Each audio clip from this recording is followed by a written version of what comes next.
আগামী দিনে যদি বিএনপি সরকার গঠন করতে পারে তাহলে আমাদের প্রত্যেকটা জেলায় এবং উপজেলায় স্পোর্টসের জন্য একটা স্পোর্টস সেন্টার হবে। এমন একটি সমাজ দেখতে চাই এখানে, যেখানে আমাদের ছাত্র সমাজ, যুব সমাজ মাদককে না বলবে। আমরা যদি ছাত্র সমাজকে সঠিক পথে না দেখাতে পারি, আমাদের কাজ, আমাদের কষ্ট সবই বৃথা হয়ে যাবে। পৃথিবীতে বর্তমান সমাজে আমাদের সমাজটা যদি সুন্দর করতে হয়, আমাদের ছাত্র সমাজকে, যুব সমাজকে যদি সঠিক পথে ধাবিত করতে হয়, তাহলে খেলাধুলার কোনো বিকল্প নাই, স্পোর্টসের কোনো বিকল্প নাই। আজকে আমাদের ছেলেমেয়েরা খেলায় উৎসাহিত হবে, ফুটবল খেলবে, ক্রিকেট খেলবে, আমাদের দেশীয় অনেক খেলা আছে, বিভিন্ন ধরনের খেলা আছে, এই খেলাগুলো খেলবে, তাদেরকে আন্তর্জাতিক পর্যায়ে নিয়ে যাবে, এটাই আমাদের আশা।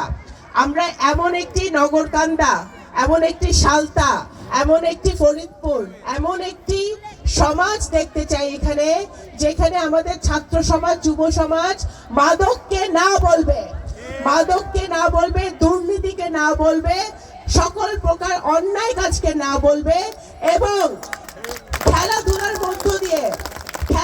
মধ্য দিয়ে নিজেদেরকে বিকশিত করবে, নিজেদের আশেপাশে সমাজকে বিকশিত করবে।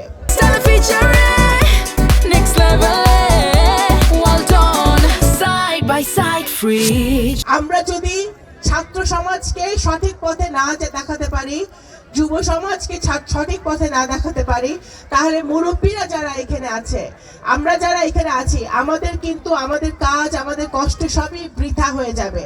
আপনারা জানেন বাংলাদেশ জাতীয়তাবাদী দল সবসময় খেলাধুলাকে প্রমোট করেছে, খেলাধুলাকে উৎসাহ জুগিয়েছে। আগামী দিনে বিএনপির, এটা আপনারা হয়তো অনেকে, আমাদের ভাইরা আছে হয়তো অনেকেই জানো না তোমরা, আমি বলতে চাই বিএনপির কিন্তু এটা আমাদের ইশতেহারে থাকবে, আমাদের 31 দফায় আছে।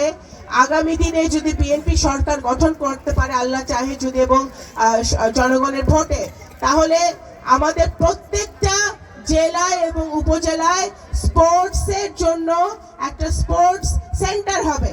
আমাদের সালতা উপজেলায় এবং নগরকান্দা উপজেলায় আমাদের যারা ভাই বোনরা খেলায় উৎসাহী, তাদেরকে খেলায় আরো উৎসাহী করার জন্য, তাদেরকে সুযোগ সুবিধা দেওয়ার জন্য সরকারিভাবে নগরকান্দা এবং সালতা উপজেলায়, দুই উপজেলায় 2টি স্পোর্টস সেন্টার আমরা প্রতিষ্ঠিত করব। বেসরকারিভাবে হলেও ইনশাল্লাহ এগুলো প্রতিষ্ঠিত হবে।